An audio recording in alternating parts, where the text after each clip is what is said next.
की जय, भागवत गीता जथारू की जय, निताय गौर प्रेमानंदे हरि हरि बोल।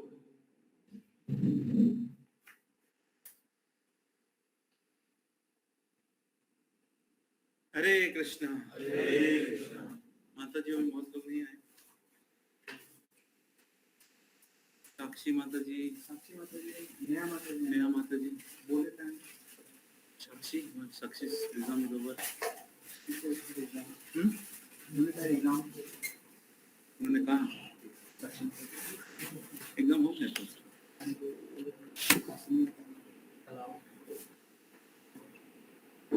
वरुण कभी उनका नाइट शिफ्ट है तो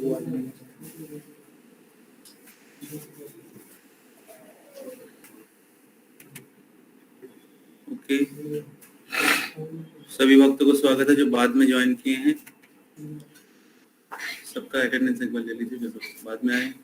7 बजे के बाद आएंगे लेट, ठीक है।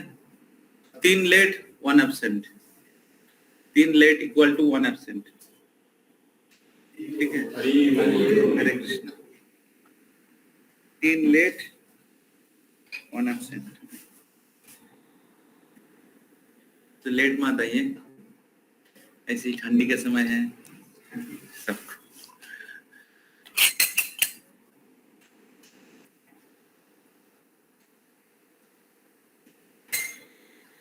हरे कृष्णा। तो अभी हम लोग एक माला जप करेंगे और फिर हम लोग भागवत गीता से श्रवण करेंगे। तो जितने भी ऑनलाइन डिवोटीज आप लोग माला निकाल लीजिए, गोली बंदूक गोली करने के लिए। हाँ? हमारे हृदय के जितने अनर्थ हैं उसको घायल करने के लिए। जिनके पास माला नहीं है उंगली में हाथ से जप कर सकते।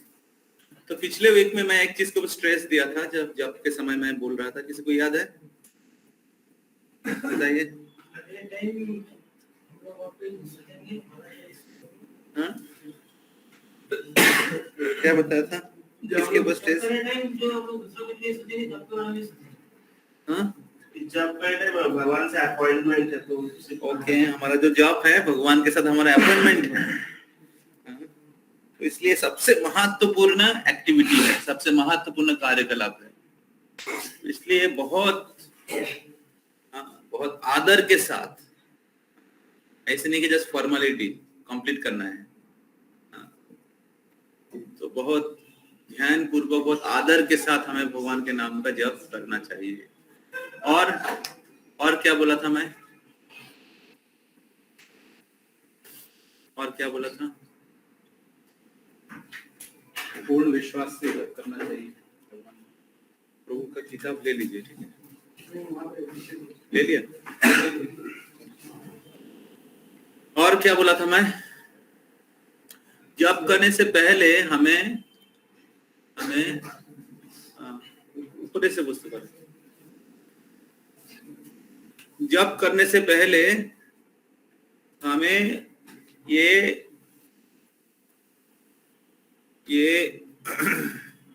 सोचना चाहिए थोड़ा। कोई तो जप कर रहा है, कौन जप कर रहा है?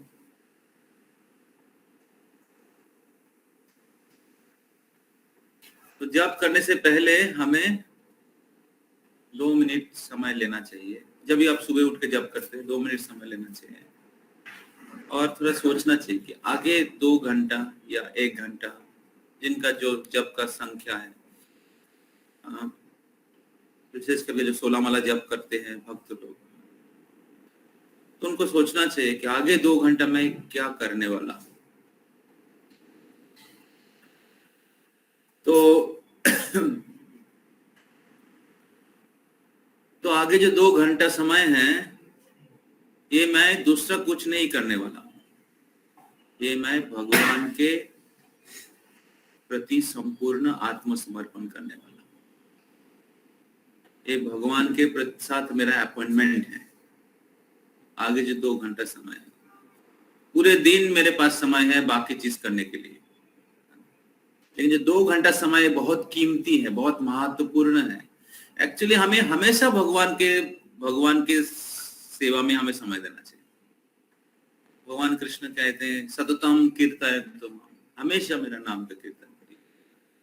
चैतन्य मुख कहते हैं कीर्तनिया सदा, हमेशा, क्योंकि हम लोग बद्ध जीव हैं, भगवान को भूल गए हैं, हमारे बहुत सारे भौतिक कार्य हैं, दायित्व है। इसलिए प्रभुपाद जी ने सजेशन दिया है कि कम से कम 2 घंटा, कम से कम 16 माला। तो अभी वो 2 घंटा समय 16 माला जप करने के समय अगर पूरे दुनिया का विचार करते रहेंगे, इसका मतलब है हम लोग जीरो कृष्ण कॉन्शियसनेस में है। 2 घंटा समय हम लोग पूरे दुनिया का प्लानिंग, भौतिक चीजों का प्लानिंग करते रहेंगे, इसका मतलब हम लोग जप कर ही नहीं रहे हैं। इस जगह में प्रभुपाद बोलते हैं chant Hare Krishna, don't chant your thoughts, don't chant your thoughts, chant Hare Krishna. अपने जो मन की विचार है, भौतिक विचार है, उसका जप मत करो, भगवान के नाम का जप करो। तो स्पिरिचुअल लाइफ मीन्स, स्पिरिचुअल आगे आएगा, व्हाट इज लिबरेशन, मुक्ति क्या है, या निर्वाण मतलब ending material life. Spiritual life means या निर्वाण या मुक्ति मतलब भौतिक जीवन की समाप्ति। तो अर्थात हम लोग अगर भौतिक चेतना में रहेंगे तो इसका मतलब हम लोग भौतिक जगत में हैं और एक भौतिक शरीर हमें प्राप्त करना पड़ेगा। यस और नो?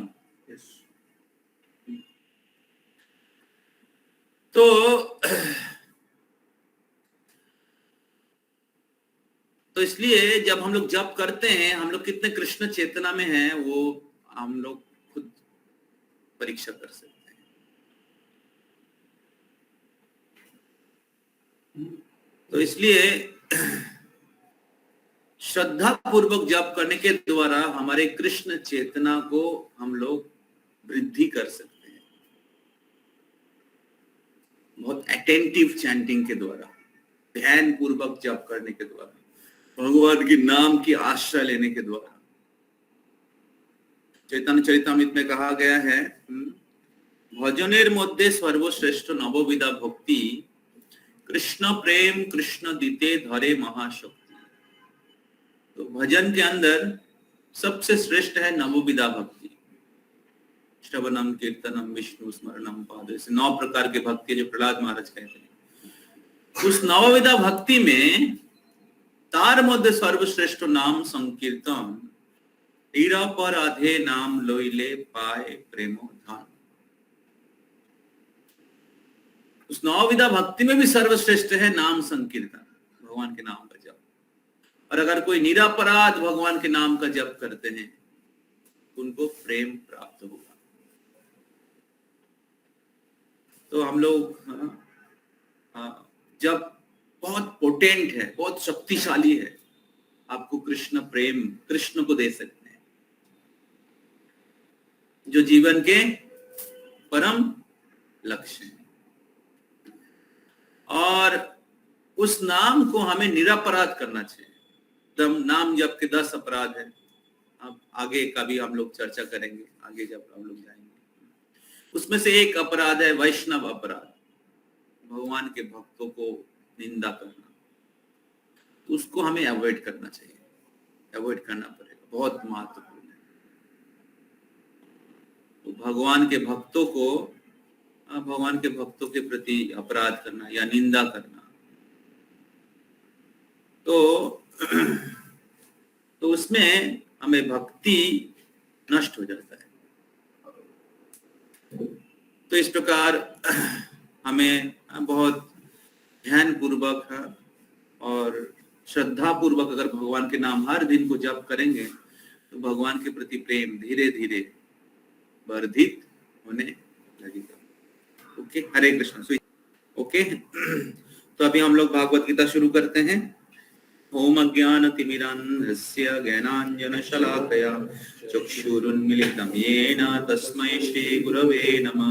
श्री चैतन्य मनोभीष्टं स्थापितं येन भूतले स्वयं रूप कदा मह्यं ददाति स्वपदान्तिकम् वन्देऽहं श्रीगुरो श्रीयुतापदकमलं श्रीगुरून् वैष्णवांश्च श्रीरूपं साग्रजातं सहगणा रघुनाथान्वितं तं सजीवं स्वाद्वैतं सावधूतं परिजनसहितं कृष्णचैतन्यदेवं श्रीराधा कृष्णपादान् सहगणा ललिता श्रीविशाखान्वितंश्च नमो विष्णुपदाय कृष्णपृष्ठाय भूतले श्रीमते भक्तिवेदान्तो स्वामिन् इति नामिने नमस्ते सरस्वती देवे गौरवाणी प्रचारिणे निर्विशेषो शून्यवादी पाश्चात्य देशतारिणे श्री कृष्ण चैतन्य प्रभु नित्यानंद श्री अद्वैत गदाधर शिवासादि गौर भक्तवृंद हरे कृष्णा कृष्ण कृष्णा हरे हरे हरे राम राम राम हरे हरे मुखं करोति वाचालं पङ्गुं लङ्घयते गिरिं यत्कृपातमहं वन्दे श्रीगुरुं दिनतारिणं परमानन्दमाधवं श्रीचैतन्य ईश्वरम्।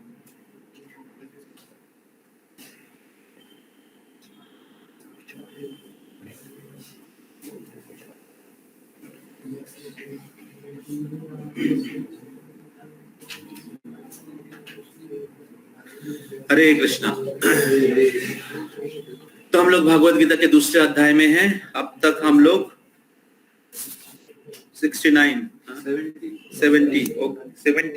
70 नंबर श्लोक तक हम लोगों ने चर्चा किए हैं। तो आज हम लोग 71 और 72 क्या बोलते 72 तो 2 श्लोक चर्चा करेंगे। तो सेकंड चैप्टर कंप्लीट होगा और फिर मैं थोड़ा सा फर्स्ट चैप्टर का थोड़ा सा आपको समरी दे दूंगा और फिर अगले हफ्ता में फर्स्ट और सेकंड चैप्टर के ऊपर एग्जाम होगा। ठीक है, जैसे मैंने पिछले वीक में बोला था, जो नहीं आएंगे उनका क्लास बंद। ठीक है, जो नहीं आएगा एग्जाम देने के लिए, पास फेल का चिंता मत करिए, मैं पहले ही बोला हूँ, एग्जाम दे दीजिए। ठीक है, एग्जाम में बैठ जाएंगे तो पास। ठीक है, हाँ बैठ जाइए। ठीक है, तो जो पढ़ाया गया है क्लास में गीता में जो है उसमें से ही आएगा। ठीक है, हाँ। और मेरे को याद दिलाएगा कुछ जो श्लोक है, श्लोक भी आप लोग मेमोराइज करिएगा।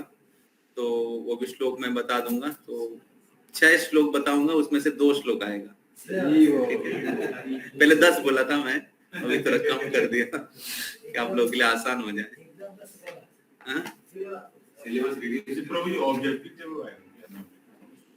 क्यों ऑब्जेक्टिव तय आएगा? सब कुछ आएगा ऑब्जेक्टिव।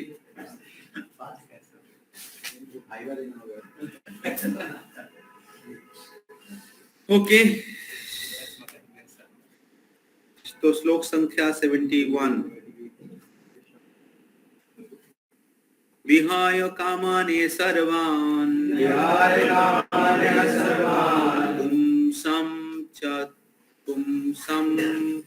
पुंसंश्च चरति निष्पृहा पुमांश्चरति निष्पृहा निर्ममो निरहंकारः शान्तिम् अधिगच्छति। कोई अनुवाद करिए हिंदी में। जिस व्यक्ति ने इंद्रिय तृप्ति की समस्त इच्छाओं का परित्याग कर दिया है, जो इच्छाओं से रहित रहता है और जिसने अपनी सारी ममता त्याग दी है तथा अहंकार से रहित है, वही वास्तविक शांति को प्राप्त कर सकता है।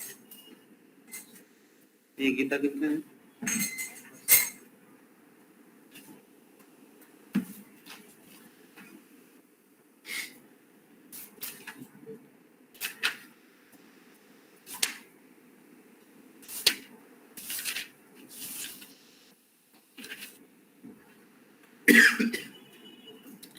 A person who has given up all desire for sense gratification, who lives free from desires, who has given up all sense of proprietorship and devoid of false ego, he alone can attain real peace. तो इस श्लोक के तात्पर्य, इस श्लोक में भगवान श्री कृष्ण बताया है कि कौन असली शांति प्राप्त कर सकता है, असली शांति प्राप्त करने वाले व्यक्ति का क्या योग्यता है। तो पिछले श्लोकों में भगवान वर्णन कर रहे थे योग में जो स्थित हैं ऐसे व्यक्ति किस प्रकार इस प्रकार चलते हैं, तो किस स्थिति में वो विचरण करते हैं। तो उसके बारे में भगवान बहुत सारे जो तत्व है या वैशिष्ट हैं वो वर्णन किए हैं। और फिर भगवान भौतिकवादी व्यक्ति 69 नंबर श्लोक में भौतिकवादी व्यक्ति और आध्यात्मवादी व्यक्ति में क्या फर्क है वो भगवान वर्णन किए हैं। और भगवान आगे भी वर्णन किए हैं कि जिनके इंद्रियां भगवान की सेवा में नियुक्त नहीं है, तो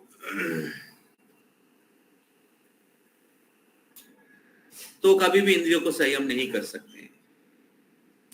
जो इंद्रियों को भगवान की सेवा में नियुक्त नहीं किया है कभी भी इंद्रियों को संयम नहीं कर सकते हैं। और जिनके जीवन का मूल लक्ष्य पता नहीं है, उनका मन हमेशा अशांत रहेगा। और जिनका मन अशांत है वो इंद्रियों को कैसे संयम करेगा। और जिनका मन अशांत है और इंद्रियों को संयम नहीं किया है, अशांत ही कुतो सुखम, उनके जीवन में सुख कैसे प्राप्त होगा। तो और फिर भगवान 70 नंबर श्लोक में वर्णन किया है कि जिन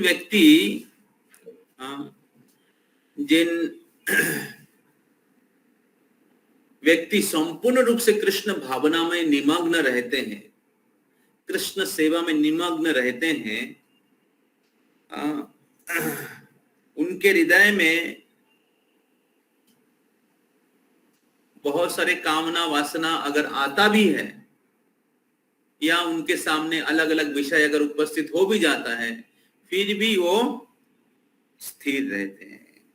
जिस प्रकार समुद्र में बहुत नदियां प्रवेश करने के बाद भी या समुद्र से पानी नदियों में प्रवेश करने के बाद भी समुद्र हमेशा स्थिर रहते हैं।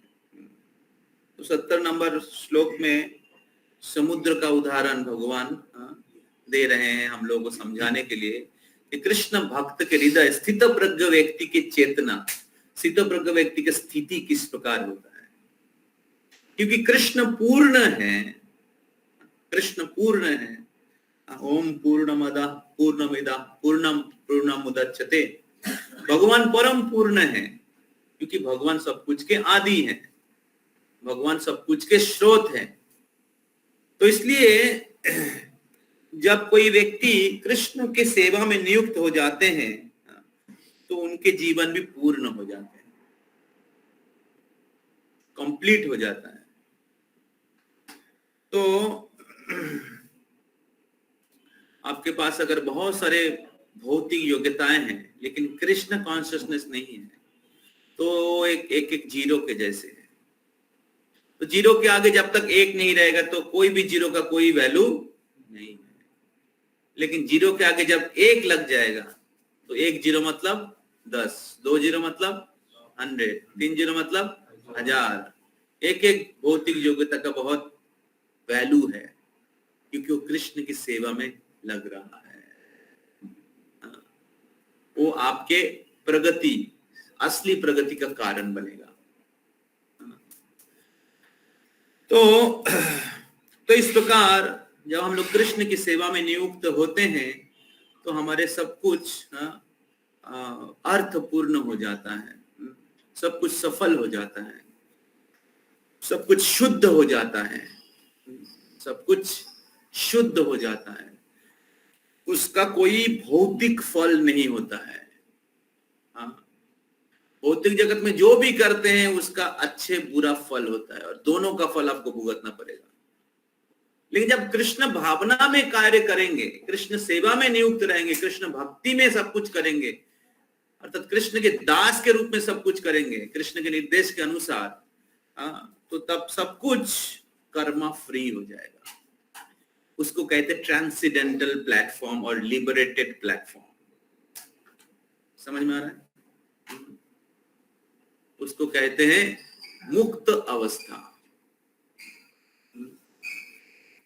तो इसलिए कृष्ण भावना के बिना सब कुछ ही दूषित है। कृष्ण भावना के बिना तथाकथित सत्यवान व्यक्ति भी या धार्मिक व्यक्ति भी दूषित है।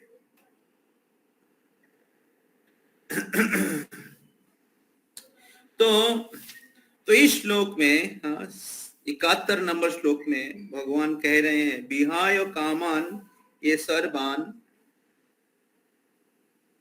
पुंसश्चरति निष्पृह। तो इस श्लोक में भगवान असली डिजायरलेस अर्थात असली निष्काम व्यक्ति का लक्षण क्या है भगवान बता रहे हैं। और भगवान बता रहे हैं कि असली शांति प्राप्त करने वाले व्यक्ति का योग्यता क्या होना चाहिए। समझ में आ रहा है? तो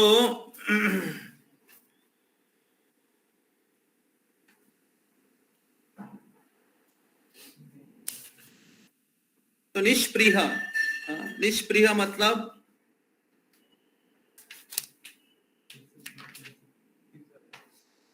डिजायरलेस। तो सारी इच्छाओं से मुक्त होने का मतलब क्या है? तो जब तक हमारे जीवन रहेगा तो इच्छा तो होगा। इच्छा के बिना कोई जीव नहीं हो सकता। इच्छा किसका नहीं है? ये क्या कहते हैं, माइक स्टैंड, इसका कोई इच्छा नहीं है। लैपटॉप, इसका कोई इच्छा नहीं है। ये जो क्या कहते हैं, चटाई, इसका कोई इच्छा नहीं है। बिल्डिंग, इसका कोई इच्छा नहीं, क्योंकि निर्जीव है। जीव मतलब इच्छा होगा। तो फिर भगवान क्यों बोल रहे हैं इच्छा से मुक्त होना पड़ेगा? इच्छा से मुक्त होने का मतलब है कि इंद्रियों भोग के इच्छा से मुक्त होना पड़ेगा। अर्थात कृष्ण के संतुष्टि, कृष्ण की सेवा के अलावा जो इंद्रियों भोग के जो अलग अलग प्रकार के जो इच्छा है, उससे मुक्त होने का मतलब, उससे मुक्त होने को कहते हैं निष्पृह या डिजायरलेस। समझ में आ रहा है? तो in the other words, desire for becoming Krishna conscious is actually desirelessness. दूसरे शब्दों में कृष्ण भावनामय होने की इच्छा, कृष्ण सेवा करने की इच्छा को ही इच्छा मुक्त होना कहते हैं। समझ में आ रहा है? अगर आप कृष्ण के लिए, कृष्ण सेवा के लिए अलग अलग प्रकार की इच्छाएं करते हैं, वो असल में इच्छा से मुक्त होना। क्योंकि आप अपने लिए कोई इच्छा नहीं कर रहे हैं। किसके लिए इच्छा कर रहे हैं? कृष्ण के लिए, कृष्ण की सेवा के लिए। तो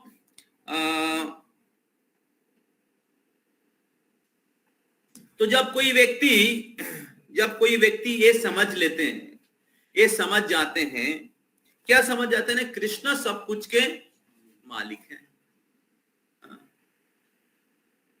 और क्योंकि कृष्ण सब कुछ के मालिक हैं, कृष्ण सब कुछ के नियंत्रा है, इसलिए कृष्ण सब कुछ के भोक्ता है। कृष्ण सब कुछ के मालिक हैं। ये लैपटॉप, ये माइक स्टैंड, मोबाइल फोन, ये शरीर किन से आया है? शरीर कोई बोल सकता है माता पिता से आए हैं, कोई बोल सकता है माता पिता से आए हैं, लेकिन ये शरीर के जो उपादान है, शरीर में शरीर के उपादान क्या है? भूमि, जल, अग्नि, वायु, आकाश। और ये स्थूल उपादान, सूक्ष्म उपादान क्या है? मन, बुद्धि, अहंकार। तो भगवान कहते हैं गीता में, आप आगे जाएंगे, मोस्टली 8 चैप्टर में होगा, भूमिरपो वायु खाम मनो बुद्धिरेव च अहंकारो इत्ययं मे भिन्ना प्रकृतिरष्टधा। मेरी भिन्ना प्रकृति है, इंफीरियर एनर्जी।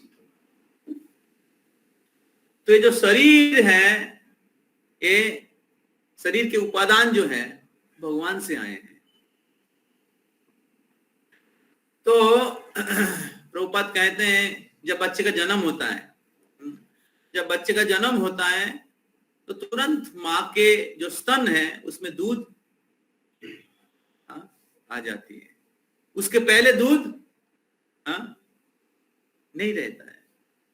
तुरंत जब बच्चे का जन्म होता है तुरंत माँ के स्तन में दूध आ जाती है। और जब बच्चा जब बड़ा हो जाता है तब क्या होता है?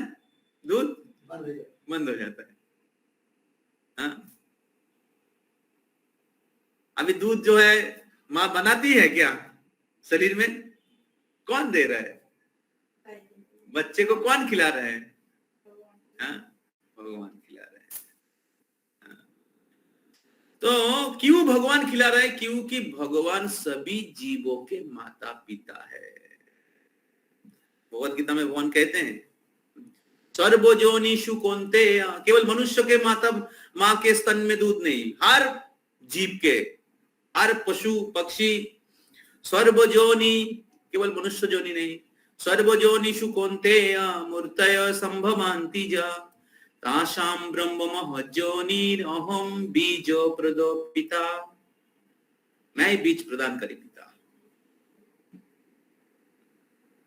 आत्मा भी भगवान का अंश है। शरीर भी भौतिक प्रकृति से आती है और आत्मा भी भगवान से आता है।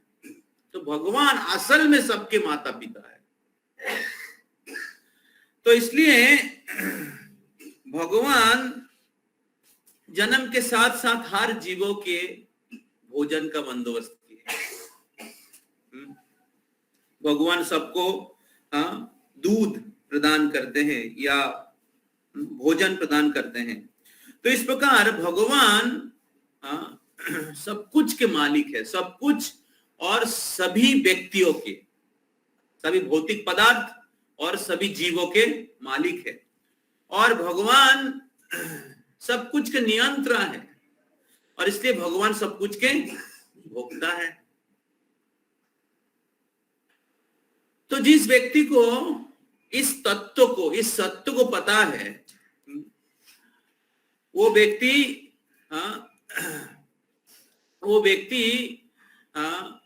इस स्वाभाविक रूप से ही भोग करने की इच्छा से मुक्त हो जाएगा।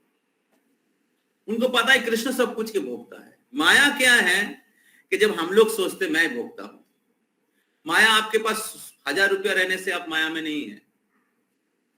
अगर उस पैसे को अपने भोग के लिए यूज कर रहे हैं और सोच रहे हैं मैं इसका मालिक हूं, वो माया है। माया मतलब वो जो चेतना है वो माया है। लेकिन अगर आपके पास 1000 रुपया है, आप 1000 रुपया कृष्ण की सेवा में यूज कर रहे हैं, आपके पास लैपटॉप है, आप कृष्ण की सेवा में यूज कर रहे हैं, आपके पास घर है, आप कृष्ण की सेवा में यूज कर रहे हैं, आपके पास बच्चे हैं, कृष्ण की सेवा में लगा रहे हैं, आपके पास खाना है, भगवान को भोग लगा रहे हैं, माया। समझ रहे हैं? तो इसलिए छोड़ देना भी माया नहीं है और पकड़ लेना भी माया नहीं है। अगर कृष्ण की सेवा में नियुक्त नहीं करेंगे वो माया है या अज्ञान है। समझ में आ रहा है ना? बुझते पारছেন माता जी? हिंदी बुझते पारছেন? तो भगवत गीता में भगवान कहते हैं भोक्ताराम योग्य तपसाम सर्वलोको महेश्वरम सूरिदाम सर्वभूतानाम ज्ञात्यामाम शांति मृच्छति। कौन शांति प्राप्त कर सकता है?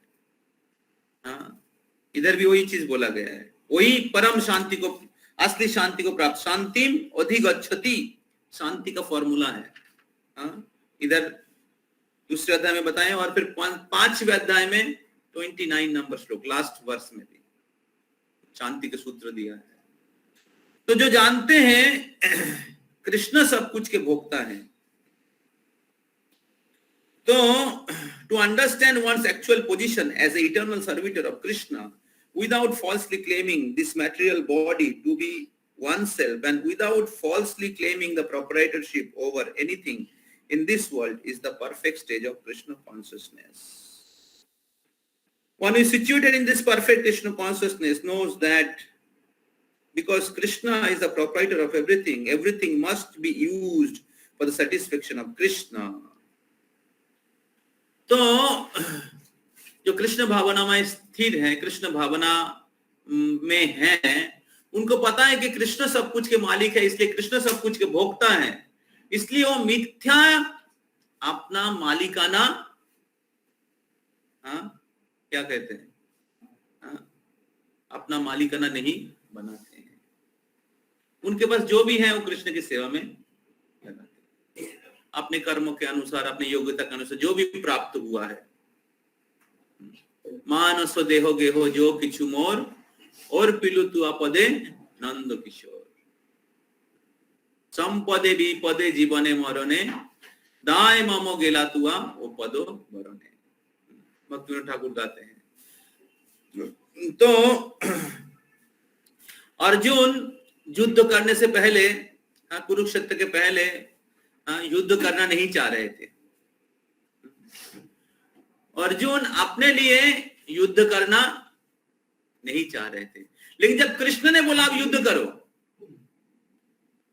धर्म की स्थापना होगी, मेरे आज्ञा है, तब क्या किया? युद्ध किया। तो ये है डिजायरलेसनेस, निष्प्रिय। समझ में आ रहा है ना? तो ईशोपनिषद में एक श्लोक है, ईशावास्यम इदम सर्वम यत्किंचित जगताम जगत। ईशावास्यम इदम सर्वम, सर्वम मतलब सब कुछ, ईशा मतलब ईश्वर, सब कुछ ईशा अर्थात ईश्वर का है। तो जो व्यक्ति को पता है कि सब कुछ ईशा ईश्वर का है, तो वो मिथ्या अपने आप को मालिक नहीं सोचेगा। समझ में आ रहा है? तो वो समझेगा कि सब कुछ भगवान का है और इसलिए सब कुछ भगवान की सेवा में लगाना चाहिए। तो इस प्रकार जो भगवान के भक्त हैं उनको पता है सब कुछ भगवान का है और मैं भगवान की दास हूं। मामोई वांशो जीवो लोके जीवो भूता सनातन, गीता में भगवान कहते हैं सभी जीव मेरे शाश्वत अंश हैं। तो हम सभी लोग भगवान के अंश हैं और भगवान सब कुछ के मालिक है, भगवान सब कुछ, इसलिए भगवान सब कुछ के भोक्ता हैं, भगवान सभी जीवों के प्रभु हैं। और इसलिए भगवान के भक्त लोग सब कुछ भगवान के सेवा में नियुक्त करते हैं और इसलिए भगवान के भक्त लोग हमेशा भौतिक इच्छा से मुक्त रहते हैं और कभी भी अपने आप को भौतिक मालिक नहीं समझते हैं। तो वो सोचते मैं केयर टेकर हूं, जो भी भगवान की कृपा से हमारे पास है मैं इसका केयर टेकर हूं। जैसे ट्रेजरी होता है, जैसे पास में हम लोग ट्रेजरी ऑफिस है, ट्रेजरर बैठा रहता है और पूरे दिन में करोड़ रुपया का डीलिंग करता है, लेकिन उसको पता है पैसा मेरा नहीं है। तो उसी प्रकार जब हम लोग जीवन जीते हैं तो हमें भी इस प्रकार अनासक्त होकर, अनासक्त विषयान यथा अर्हम उपजुञ्जते निर्बंध कृष्ण संबंधे युक्त वैराग्यम उच्यते। इसको कहते हैं असली वैराग्य। हम लोग अनासक्त होकर ये जानते कि सब कुछ के साथ कृष्ण के संबंध है, इसको कहते कृष्ण भावनामृत, कृष्ण कॉन्शियसनेस। हमारा सोसाइटी का नाम क्या है? कृष्ण भावनामृत संघ, कृष्ण भावना। हम लोग सब कुछ कृष्ण भावना के अनुसार विचार करते हैं। तो जब आप इस प्रकार विचार करेंगे, इसके आधार पर जीवन जिएंगे, तो आप कृष्ण भावनामय है। कृष्ण भावना में आने का अर्थ नहीं कि आपको आर्टिफिशियली सब कुछ छोड़ना पड़ेगा। जो भक्ति के प्रतिकूल है उसको हमें छोड़ना है, नशा करना, अवैध संग करना, जुआ खेलना, मांसाहार करना, उसको छोड़ना है। लेकिन जो कृष्ण की सेवा के लिए है उसको हमें स्वीकार कर सकते हैं, कृष्ण की सेवा में व्यवहार कर सकते हैं। समझ में आ रहा है ना? तो इस प्रकार शांति कौन प्राप्त होता है? शांति कौन प्राप्त कर सकते हैं? जो व्यक्ति जानते कृष्ण सब कुछ के मालिक है और इसलिए कृष्ण सब कुछ के भोक्ता है, मैं उनकी सेवक हूं। तो और इसलिए वो मिथ्या अहंकार से, फॉल्स प्रोप्राइटरशिप से मुक्त है और इंद्रिय भोग से भी मुक्त है और मिथ्या अहंकार से भी मुक्त है, फॉल्स ईगो, मिथ्या अहंकार से। निर्मम निरहंकार स शांतिम अधिगच्छति। निर्मम मतलब फॉल्स प्रोप्राइटरशिप। निर्मम मतलब मोह जो है, किसी भौतिक वस्तु के प्रति ममता मेरा है, निर्मम। जो व्यक्ति उससे मुक्त है और निरहंकार, जो अहंकार से मुक्त है। अहंकार मतलब इतना अहंकार, मैं अमुक हूं, मैं तमुक हूं। तो जो जानते मैं कृष्ण की दास हूं वो निरहंकार। दो अहंकार है, सत्य अहंकार, मिथ्या अहंकार। समझ में आ रहा है? बाद में क्वेश्चन पूछिएगा। तो सत्य अहंकार है, मैं कृष्ण के दास हूं। जो भी आप है, गृहस्थ है, सन्यासी है, ब्रह्मचारी है, इंजीनियर है, डॉक्टर है, बिजनेसमैन है, फादर है, मदर है, सन है, डॉटर है, ये हमारे शरीर के परिचय है। लेकिन हम लोग शरीर नहीं है। गीता में वही बताया गया है, दूसरे अध्याय में, शुरू में ही अर्जुन के मिथ्या अहंकार को खंडन किया। हम लोग शरीर नहीं है, आत्मा है, भगवान की दास है।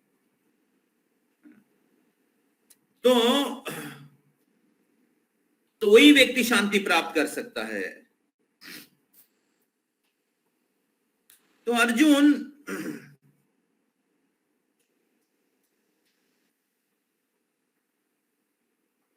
शुरू में युद्ध नहीं करना चाह रहे थे, क्योंकि अर्जुन राज्य भोगना नहीं चाह रहे थे, उनको कोई भोग करने की इच्छा नहीं था। लेकिन भगवान बोल रहे थे धर्म की स्थापन करने के लिए मेरे लिए युद्ध करो। तो भगवान की प्रसन्नता के लिए अर्जुन ने युद्ध किया है। तो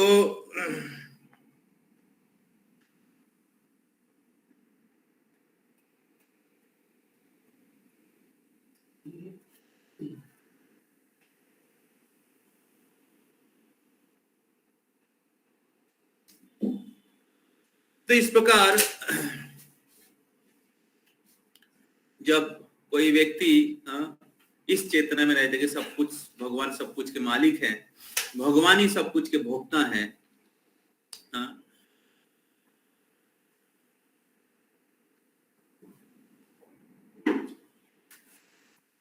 और मैं भगवान के नित्य दास हूं, सब व्यक्ति भगवान की सेवक है, तो तब क्या होता है? हमेशा प्रसन्न रहते, हमेशा शांति प्राप्त रहते। कोई वस्तु प्राप्ति में भी और अप्राप्ति में भी, मान में भी, अपमान में भी, सुख में भी, दुख में भी, उनके जो चेतना है कभी भी विचलित नहीं होता है। Next verse.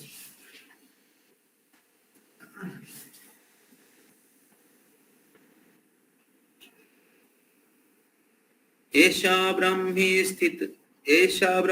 स्थिति पार्थ एषा ब्राह्मी स्थितिः पार्थ नैनं प्राप्य विमुह्यति नैनं प्राप्य विमुह्यति स्थितवास्यम् अन्तकालेऽपि स्थितवास्यम् अन्तकालेऽपि ब्रह्मनिर्वाणमिच्छति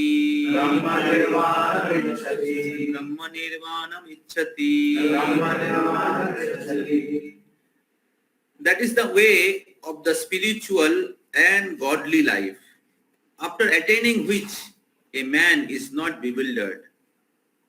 If one is thus situated, even at the hours of death, one can enter into the kingdom of God. कोई पढ़िए हिंदी में।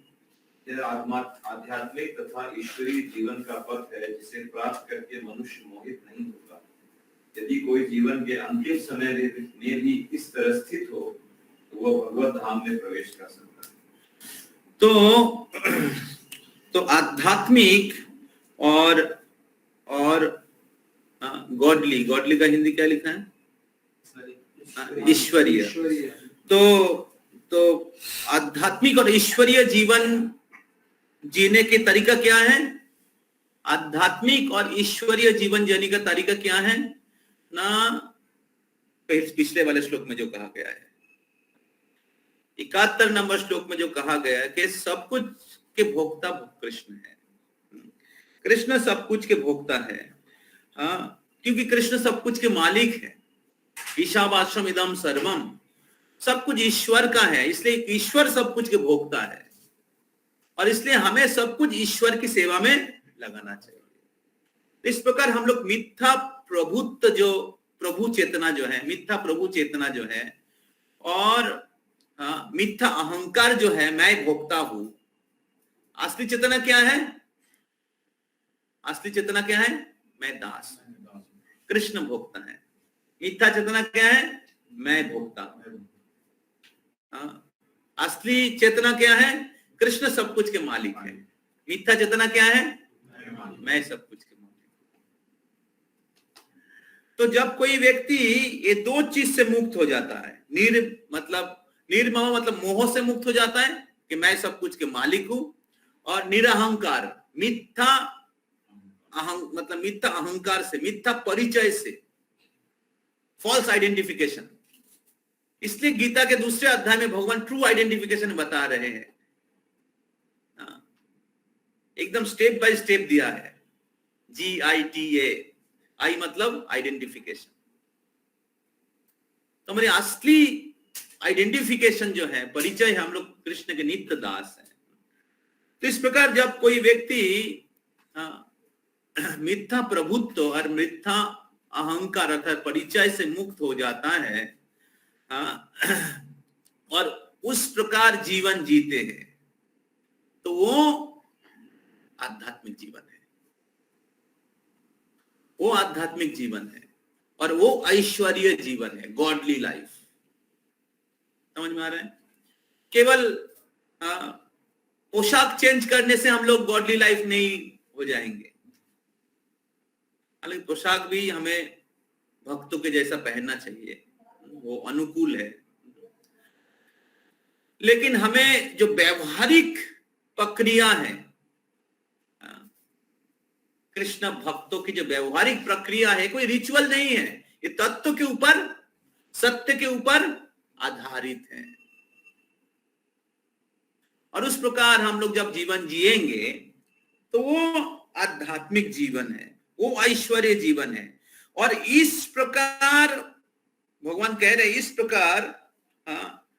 प्रकार ऐश्वर्य भावना में, आध्यात्मिक चेतना में अगर कोई स्थित होता है, मृत्यु के समय में भी वो भगवान के धाम में प्रवेश कर जाएंगे। समझ में आ रहा है?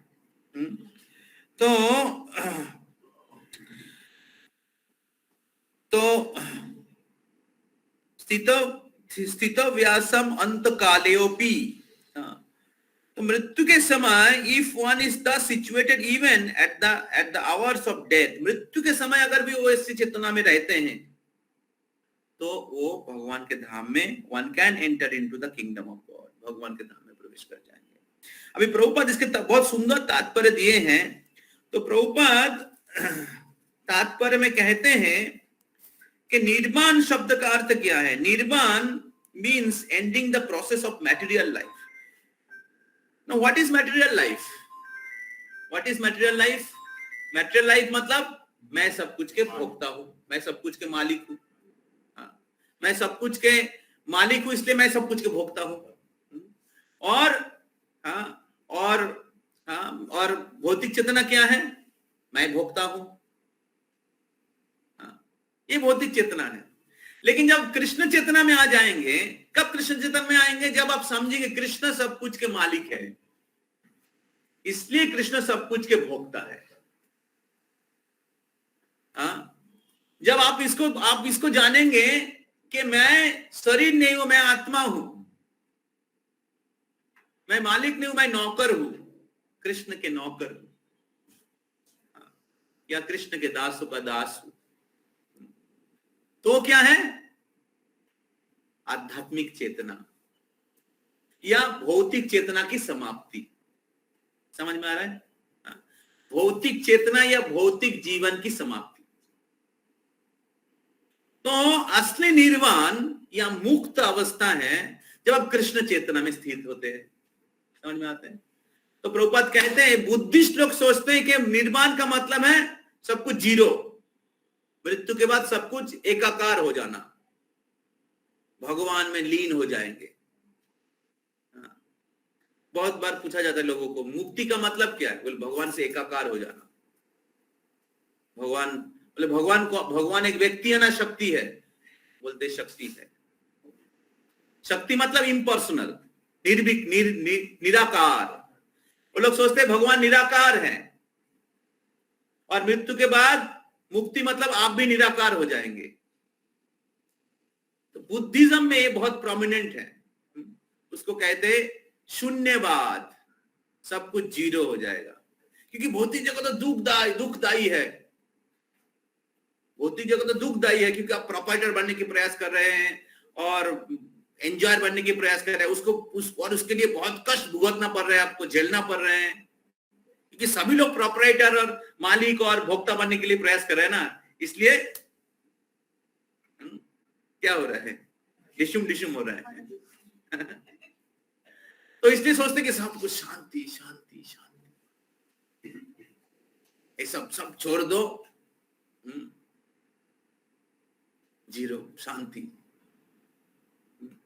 बुद्धिस्ट लोग ऐसे सोचते हैं, बुद्धिस्ट फिलोसफी, वॉइडिज्म। तो प्रभुपाद जी ने खंडन किया है, निर्विशेष शून्यवादी पाश्चात्य देशोत्तारिणी। प्रभुपाद की प्रणाम मंत्र है। तो प्रभुपाद कहते हैं असल में असली जीवन का शुरू होता है मुक्ति के बाद। असली जीवन शुरू होता है मुक्ति के बाद। तो material life is a disease life. भौतिक जीवन जो है ये एक क्या कहते हैं, रोगग्रस्त अवस्था है। जब किसी को बीमारी होता है तो उनको जैसे किसी को अगर डायरिया हो जाता है तो उनको अगर एक बहुत बड़ा राजभोग का प्लेट लेके आके दिया जाता है, वो खा पाएगा? खाएगा वो? लेकिन खाने का इच्छा क्या उनके अंदर नहीं रहता है क्या? रहता है। जब भी क्या कहते हैं डायरिया या लूज मोशन ठीक हो जाता है, तभी क्या होता है? अच्छा खाने का, इतना दिन नहीं खा पाए, लाओ। तो उसी प्रकार आत्मा कभी भी क्या कहते हैं इच्छा से मुक्त नहीं हो सकता। लेकिन बद्ध अवस्था में वो सोचता है मैं भोक्ता हूं, बद्ध अवस्था में वो सोचता है मैं मालिक हूं। और इसलिए वो अपने भोग के लिए चिंता करते हैं। लेकिन जब वो कृष्ण भावना का अनुशीलन करके वो शुद्ध अवस्था प्राप्त करते हैं, अनर्थ से मुक्त हो जाते हैं, साधना भक्ति करने के द्वारा, साधु संग करने के द्वारा, जप करने के द्वारा, भगवान की सेवा करने के द्वारा, जब धीरे धीरे उनके हृदय शुद्ध हो जाता है, उनकी चेतना शुद्ध हो जाता है, पवित्र हो जाता है, तब समझ में आता है। शुरू में थियोरेटिकली समझ में आता है और बाद में जब भक्ति में प्रगति करते तब क्या होता है, रियलाइज होता है। अभी तो हम लोग सुन रहे हैं लेकिन हमें रियलाइज नहीं हुआ है। थियोरेटिकली हम लोग पढ़ रहे हैं लेकिन कर रहे हैं शायद उल्टा। लेकिन धीरे धीरे जब हम लोग भक्त संघ में बने रहेंगे और धीरे धीरे हम लोग इस फॉर्मूला को अप्लाई करके सब कुछ भगवान की सेवा में नियुक्त करने के लिए प्रयास करेंगे, तो धीरे धीरे हमारे आध्यात्मिक प्रगति होगी, हमारी चेतना शुद्ध होगा, हमारे भौतिक चेतना जो है वो धीरे धीरे नष्ट हो जाएगा। जिस प्रकार डॉक्टर के दवाई लेने से क्या होगा, बीमार खत्म हो जाता है। जब बीमारी खत्म हो जाता है तब क्या चालू होता है, तब असली जीवन चालू होता है, असली जीवन चालू होता है। उसी प्रकार मुक्त अवस्था जीरो नहीं है जो बुद्धिस्ट लोग कहते हैं। असली जीवन कृष्ण के साथ है, आनंदमय अभ्यासात। आध्यात्मिक जगत में हर पग जो है डांस के जैसा है, हर कथा संगीत के जैसा है, वृक्ष कल्प वृक्ष है, गाय सुरभि है, पानी अमृत के जैसा है, और उधर कोई न तत्र समय, टाइम का कोई इन्फ्लुएंस नहीं है। तो actual life begins after the completion of the material life. For the gross materialist, it is sufficient to know that one has to end the materialistic way of life. For the person who is spiritually advanced, there is no other life. There is another life after materialistic life. Before ending this life, if one fortunately becomes Krishna conscious, he at once attained the stage of Brahma Nirvana. There is no difference between kingdom of God and devotional service of the Lord. तो जब आप कृष्ण भावना में नियुक्त रहते हैं, कृष्ण की सेवा करते हैं, तो इसका मतलब है कि आपके भौतिक जीवन समाप्त हो गया है। समझ में आ रहा है ना? भौतिक जीवन समाप्त हो गया है। तो भौतिक जीवन समाप्त करने के लिए जरूरी नहीं कि आपको भौतिक तरीके से मृत्यु में जाना पड़ेगा। समझ में आ रहा है? अगर आप कृष्ण सेवा में जुड़े हुए हैं, आपके भौतिक जीवन समाप्त हो गया है और आप कृष्ण के किंगडम में है। समझ में आ रहा है? आप कृष्ण के राज्य में हैं, कृष्ण के साथ आदान प्रदान कर रहे हैं, कृष्ण की सेवा कर रहे हैं, मतलब कृष्ण आपके साथ, आप कृष्ण के साथ हैं। We are personalist, not impersonalist. आप हमेशा कृष्ण की संग, कृष्ण के कृपा का अनुभव करेंगे। कृष्ण किस प्रकार आपको मदद कर रहे हैं, आप समझ पाएंगे। आप कभी अकेलापन अनुभव नहीं करेंगे, आप कभी इनसिक्योर अनुभव नहीं करेंगे।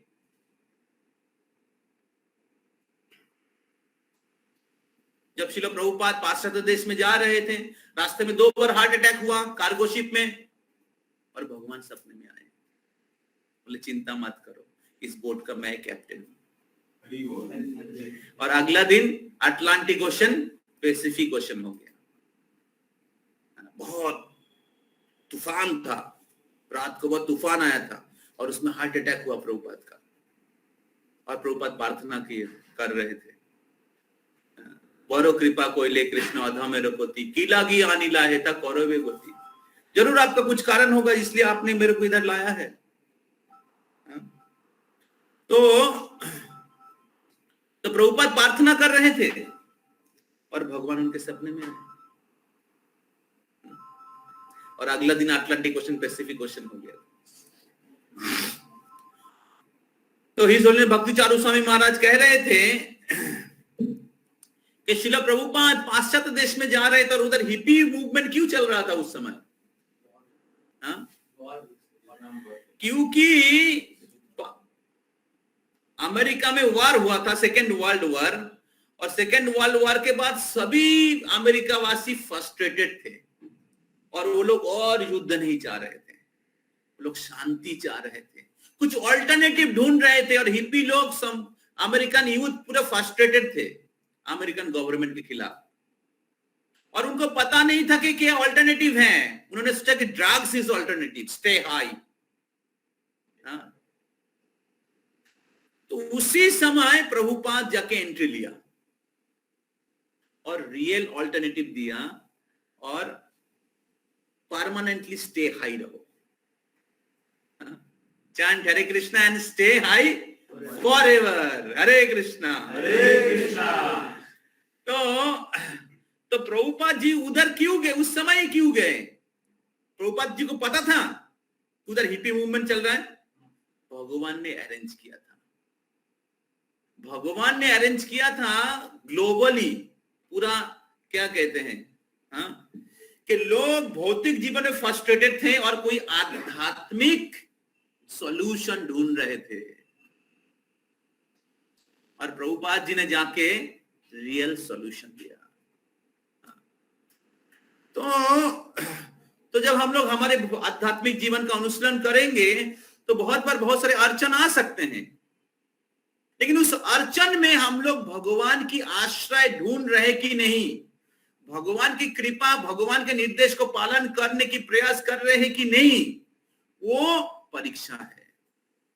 अगर उस परीक्षा में आप पास कर जाएंगे तो कृष्ण आपके साथ आदान प्रदान करेंगे। समझ में आ रहा है? हम लोग यू टर्न ले रहे हैं ना कृष्ण की शरण ले रहे हैं, ये हमारे आध्यात्मिक स्थिति का क्या कहते हैं, प्रूफ। तो इसलिए हमें जीवन के हर परिस्थिति में कृष्ण चेतना, कृष्ण भावना में बने रहने के लिए प्रयास करना चाहिए। हर चीज को कृष्ण की सेवा में, हर ड्यूटीज को कृष्ण के निर्देश के अनुसार करने के लिए प्रयास नहीं करना चाहिए। तो इस प्रकार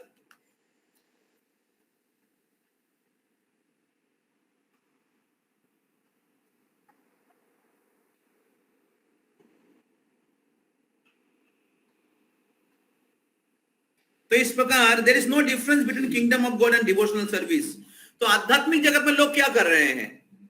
आध्यात्मिक जगत में लोग क्या कर रहे हैं? कृष्ण की सेवा कर रहे हैं। और भौतिक जगत में अगर आप कृष्ण की सेवा में नियुक्त हैं, इसका मतलब क्या? इसका मतलब क्या? आप आध्यात्मिक जगत में हैं, आप आध्यात्मिक जगत में हैं। और जब शरीर छोड़ेंगे आप देखेंगे आप आध्यात्मिक जगत में हैं। समझ रहे हैं? प्रभुपाद कहते हैं just like awaking from sleep, ठीक जैसे नींद से उठना। आप मृत्यु हो जाएगा, आप देखेंगे आप भगवान के धाम में।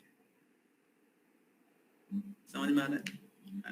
दूसरे शब्दों में भगवान के भक्त लोगों को भगवत धाम जाना नहीं पड़ता है भगवत धाम का एक्सपीरियंस करने के लिए, क्योंकि उनका असली नींद खुल गया है, अज्ञान से बाहर आ गया है, माया से बाहर आ गए। अभी उनको समझ में आ रहा है कृष्ण सब कुछ के भोक्ता है। भौतिक जगत में रहना मतलब भौतिक चेतना में रहना। भौतिक जगत में रहने का मतलब है अपने आप को भोक्ता समझना, वही बद्ध अवस्था है। और मुक्त अवस्था क्या है? इहा जस्सो हरे दास से कर्मणा मनुष्य गिरा निखिलोस्योपि अवस्थासु जीवन मुक्त सौच्यते। दैट इज मुक्ति। मुक्ति का मतलब नहीं कि चार हाथ हो गया विष्णु के जैसा। मुक्ति का मतलब है इहा जस्सो हरे दास से कर्मणा मतलब अपनी इंद्रिया, मनुष्य मतलब मन, गिरा मतलब वाक्य। यहाँ जसो हरे दास से, हरि के सेवा में जब आपने शरीर मन और वाक्य को नियुक्त करेंगे, निखिलो से अवस्थासु, इस भौतिक जगत में रहते हुए भी आप मुक्त हैं। तो इसलिए कृष्ण भावनामय रहना ही, कृष्ण भक्त बनना ही मुक्त अवस्था है। समझ में आ रहा है? बुझते पारছেন? तो इसलिए अभी कौन कृष्ण भक्त बन सकता है? जो जानते हैं कि कृष्ण सब कुछ के मालिक हैं।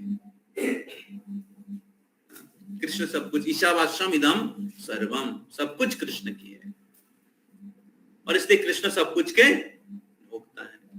इसलिए कृष्ण की सेवा में सब कुछ लगाना चाहिए।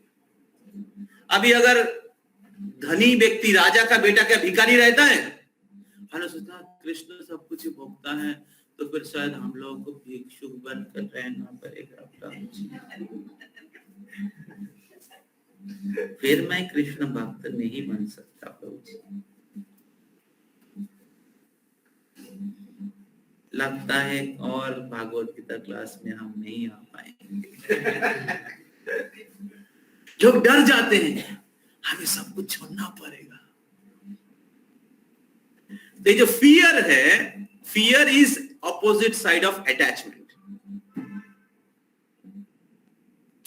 आसक्ति के कारण डर होता है, आसक्ति छोड़ना पड़ेगा।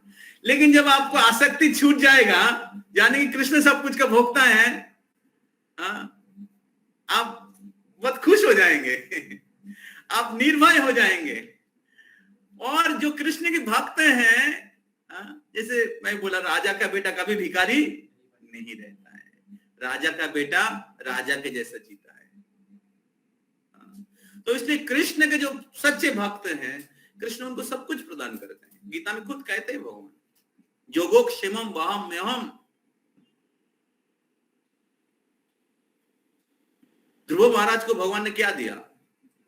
ध्रुव लोक दे दिया, ब्रह्मा से भी ऊंचा।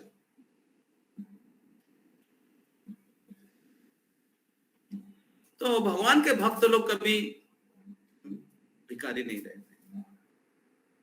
कभी कभी भगवान के भक्त लोग बहुत महान होते हैं, वॉलेंटियरली वो क्या कहते हैं, भिखारी के जैसे जीवन लेते हैं, जैसे सन्यासी लोग वॉलेंटियरली लेते हैं भगवान की सेवा करने के लिए, लोगों के पास जाने के लिए, लोगों को उद्धार करने के लिए। वो लोग भिखारी नहीं है रे भाई, महात्मा है, सभी जीवों के उद्धारक हैं। ऐसे महान व्यक्तियों के चरण के धूल से हमारे करोड़ों जीवन के पाप धुल जाएगा। श्रील प्रभुपाद पूरे दुनिया को उद्धार किए। क्या था प्रभुपाद के पास? 40 रुपया लेके गए थे, कुछ भी नहीं था, पूरे दुनिया को उद्धार किए। तो इसलिए कृष्ण भावना के डेप्थ को, कृष्ण भावना के जो गहराइयों को समझने की प्रयास करना चाहिए। हमारे हृदय को कृष्ण भावना का जो ज्ञान है, विज्ञान है, कृष्ण भावना के आचरण है, उससे धनी करना चाहिए। तब आप हमेशा सुखी रहेंगे, हमेशा संतुष्ट रहेंगे, हमेशा गर्वित रहेंगे। कृष्ण के दास, इंद्रियों के दास नहीं, कृष्ण की दास। और वही जीवन के परफेक्शन है, यही जीवन की पूर्णता है। और इसी प्रकार जीवन को सेलिब्रेट करना चाहिए। Not eat drink and be merry. तो टाइम हो गया है। तो इस प्रकार इस भगवत गीता के अंतिम अध्याय में, भगवत गीता के दूसरे अध्याय में भगवान अंतिम श्लोक में भगवान उनके भक्त बनने के लिए या स्थित प्रज्ञ व्यक्ति बनने के लिए भगवान बोल रहे हैं। तो और और ऐसे स्थितप्रज्ञ व्यक्ति भगवान बोलना चाह रहे हैं कि मेरे धाम में वापस आ जाता है, ऐसे व्यक्ति मेरे धाम में वापस आ जाता है। तो इस प्रकार भगवत गीता में भगवान ने कर्म योग, ज्ञान योग, भक्ति योग बताया है, और ये सारे 3 योग को इस दूसरे अध्याय में भगवान ने समराइज किया है। कर्म योग बताया, उसके बाद बुद्धि योग मतलब ज्ञान योग। बुद्धि योग क्या है? कृष्ण सब कुछ का भोक्ता है। कर्म योग क्या है? मैं भोक्ता हूं, लेकिन कर्म को भगवान की सेवा में नियुक्त करना, क्योंकि कृष्ण सब कुछ भोगता है, ये बुद्धि योग है। और जब कृष्ण की सेवा में सब कुछ नियुक्त करेंगे, कि कृष्ण सब कुछ का भोगता है, तो फिर आप भक्त हैं। समझ में आ रहा है? तो इस प्रकार भगवान कर्म योग, बुद्धि योग या ज्ञान योग वर्णन किया, और फिर भक्ति योग के बारे में वर्णन किया है। तो इस प्रकार ये भगवत गीता के जो दूसरे अध्याय है, ये भगवत गीता के जो दूसरे अध्याय हैं, ये पूरे भगवत गीता के समरी है, भगवत गीता के समरी है। तो अंतिम सेक्शन में भगवान श्री कृष्ण ने दूसरे अध्याय का अंतिम सेक्शन में स्थितप्रज्ञ व्यक्ति के लक्षण क्या है, स्थितप्रज्ञ व्यक्ति किस प्रकार अपने इंद्रियों को संयम करते हैं, और किस प्रकार विचरण करते हैं, और इंद्रिय के विषय जब आपके उपस्थित होते हैं, कैसे अपने विषय से अपने इंद्रियों को नियंत्रण करते हैं, तो उसके बारे में वर्णन किए। और फिर अंत में वर्णन किए किस प्रकार स्थितप्रज्ञ व्यक्ति हमेशा शांति में रहते हैं, हमेशा मन उनके स्थिर रहता है, और इस प्रकार स्थितप्रज्ञ व्यक्ति इस प्रकार चेतना में रहने के कारण मृत्यु के समय वो भगवान के धाम में चले जाते हैं।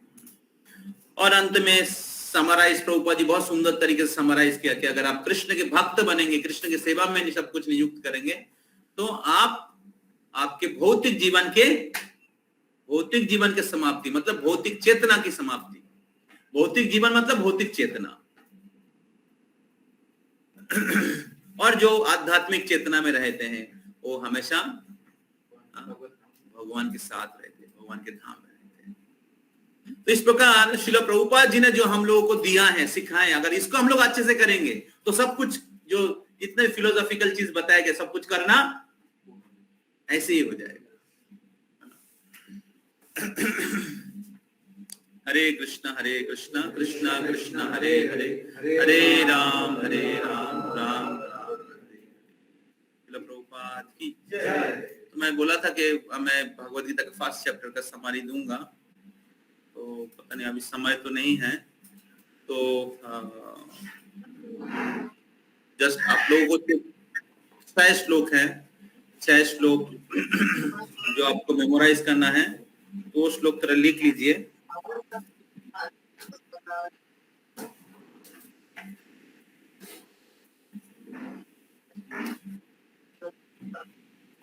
तो 6 श्लोक जो हैं, ये क्या है 1.1 भगवद गीता के 1 नंबर अध्याय के 1 नंबर श्लोक।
2.7 कार्पण्य दोष बहुत हो स्वभाव, ठीक है। 2.13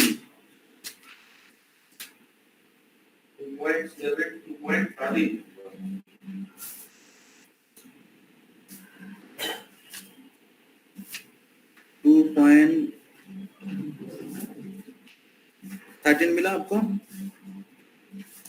देहिनोऽस्मिन् यथा देहे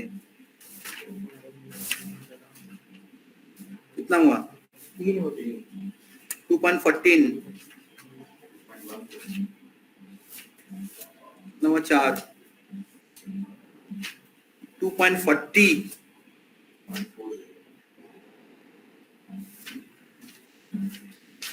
कितना हुआ?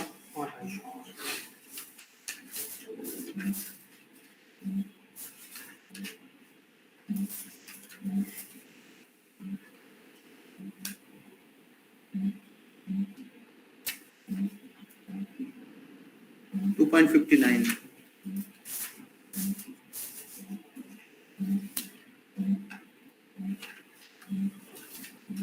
ओके, ठीक है। अनुपात के साथ, ठीक है, अनुपात के साथ। तो दो श्लोक रहेगा उसमें 5 श्लोक के लिए 2.5 और अनुपात के लिए 2.5, ठीक है।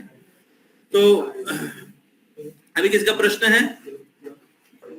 हरे कृष्ण गुरु जी।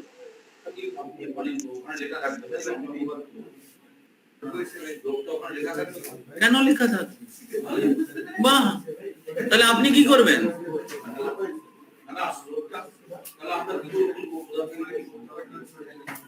এই যে শ্লোক নাম্বারগুলো বললাম এগুলো মুখস্থ করে আসতে হবে। শ্লোক আর অনুবাদ, শ্লোকও লিখতে হবে, অনুবাদও লিখতে হবে।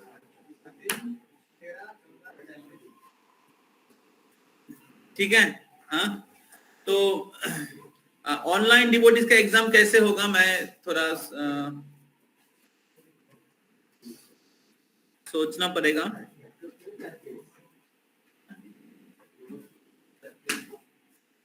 ऑनलाइन डिवोटीज का यार ओरल होना पड़ेगा, ओरल नहीं तो एक मिनट बैठ जाइए सब लोग, जस्ट 1 मिनट। ओके, कृतिका माता जी आप कुछ बोल रही थी। Prabhu ji, I have a doubt out of curiosity. अगर सपोज एक डिवोटी है, he is a beginner and he is practicing, he has read Bhagavad Gita and everything, but he is still practicing, he is a sadhaka. So agar he is in a situation wherein he knows that he is going to die, he is on a ventilator, and he smartly arranges everything, like he calls the devotee so that they can do kirtan in the hospital, because he knows that at the time of death whatever he thinks, he is going to get that body. So he is like चलो अभी मुझे अगर भगवान के धाम जाना है तो मैं डिवोटीज को सब बुला के आता हूँ, so that they can do कीर्तन और वो मेरे कॉन्शियसनेस में रह जाएगा। यही प्रश्न है ना? Yes, he'll go to Bhagavad Dham, or he'll like Ajamila, he'll get a chance, or because he still has his material desires. So उसका क्या होगा प्रभु जी? देखिए, मैं एक उदाहरण देता हूँ। मेरे पिताजी कोरोना के समय हॉस्पिटलाइज हो गए थे। उनके लंग्स 40% इफेक्ट हो गया था, उनका उम्र था 80, ठीक है।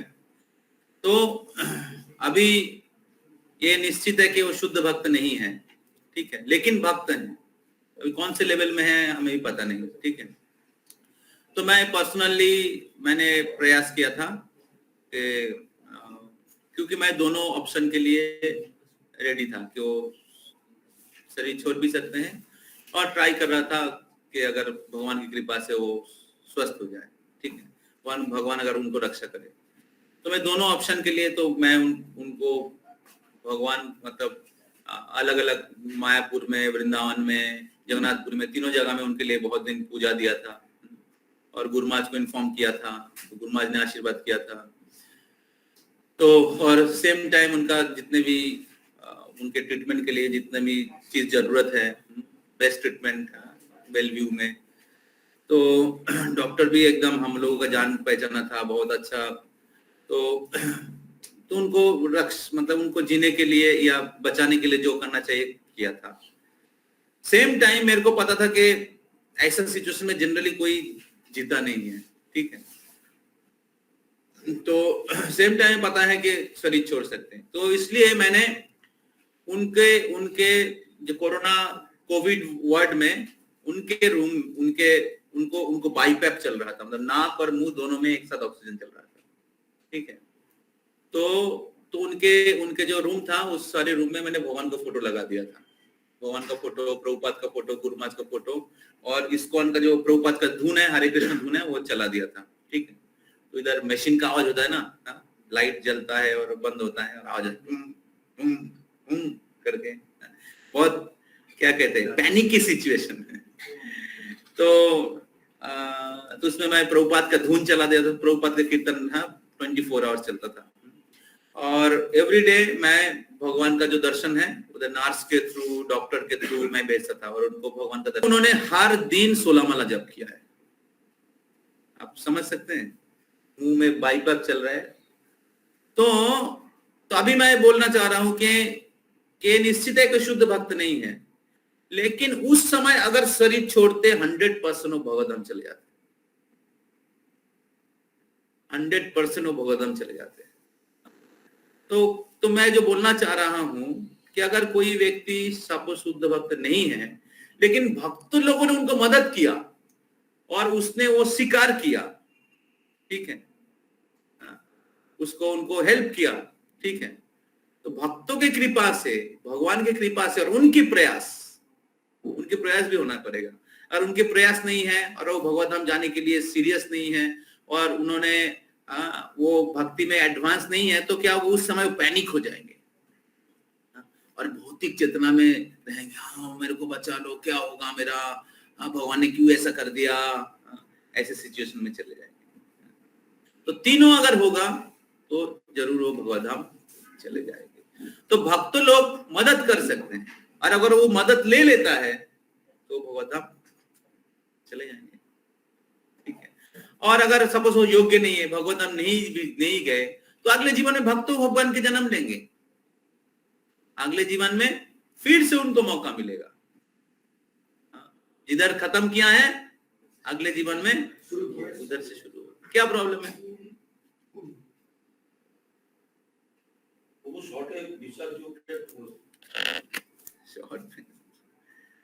तो विषाद जो पता नहीं, समय नहीं है। एक चीज इंपॉर्टेंट अनाउंसमेंट है, आप में से कितने लोगों ने 25 दिसंबर का पिकनिक के लिए रजिस्ट्रेशन किया है? किसी ने नहीं किया? आप लोग जाना नहीं चाहते क्या? कौन कौन जाना चाह रहे हैं? हाथ उठाइए। तो आज ही पैसा दीजिए, ठीक है, क्योंकि हमें प्रसादम का ऑर्डर देना है। जितने भी ऑनलाइन डिवोटीज आज नहीं आए हैं, प्लीज रजिस्टर योरसेल्फ। मैंने बोला था 18 तारीख अगला संडे लास्ट डेट है, और हम लोग बहुत ही स्पेशल जगह में जा रहे हैं। थोड़ी देर पहले हम लोग हरिनाम के बारे में चर्चा कर रहे थे, और ये जो हरिनाम के जो आचार्य हैं, कौन है हरिनाम के आचार्य? हरिदास ठाकुर। हरिदास ठाकुर की लीला स्थली है वो, हरिदासपुर, उनके नाम से ही जगह का नाम हो गया हरिदासपुर। और उसी स्थान में जो लक्ष्य हीरा के साथ हरिदास ठाकुर का जो पास टाइम हुआ था, उसी स्थान में हुआ था। बहुत सुंदर इस्कॉन का मंदिर है। उसके बाजू में चात्रा बोल के एक जगह है, उधर और एक इस्कॉन का मंदिर है, बहुत सुंदर, राधा श्याम सुंदर है, राधा कुंज बिहारी शायद, और उधर एक बहुत बड़ा आम का गार्डन है, ठीक है। तो उधर उनको दीजिए। तो उधर हम लोग कथा होगा, कीर्तन होगा, ड्रामा प्रस्तुत कर रहे हैं, भक्त लोग ड्रामा प्रिपरेशन कर रहे हैं, फीस्ट रहेगा, गेम्स होगा, बहुत सारे स्पेशल गेम्स होगा, ठीक है, आप लोग रेडी रहिएगा। बहुत सुंदर, माता जियों के लिए, प्रभु जियों के लिए बहुत सारा गेम्स होगा। गेम के क्या लेसन है? लास्ट टाइम हम लोग हबीबपुर गए थे पिकनिक के समय, है तो बहुत सुंदर, दो तीन जगह में गए थे हम लोग, शांतिपुर, हबीबपुर और वीरनगर, 3 जगह में गए थे। तो मिस मत करिए, बहुत कुछ मिस कर जाएंगे, ठीक है। एक दिन का प्रोग्राम है। सुबह हम लोग 7:12 में एक ट्रेन है, उसको पकड़ेंगे, तो उधर 2 घंटा लगेगा जर्नी, ठीक है। और फिर उधर से मंदिर जाएंगे, फिर उधर ब्रेकफास्ट होगा, फिर उधर ब्रेकफास्ट के बाद हम लोग उस स्थान के महत्व सुनेंगे, तो और फिर हम लोग कुछ उधर मोस्टली उसके बाद ड्रामा कर सकते हैं और फिर उधर से फिर छात्रा आ जाएंगे। फिर छात्रा के उधर लंच फीस्ट रहेगा आप लोगों के लिए, बहुत स्पेशल प्रसाद रहेगा, मिस मत करिए। हाँ, तो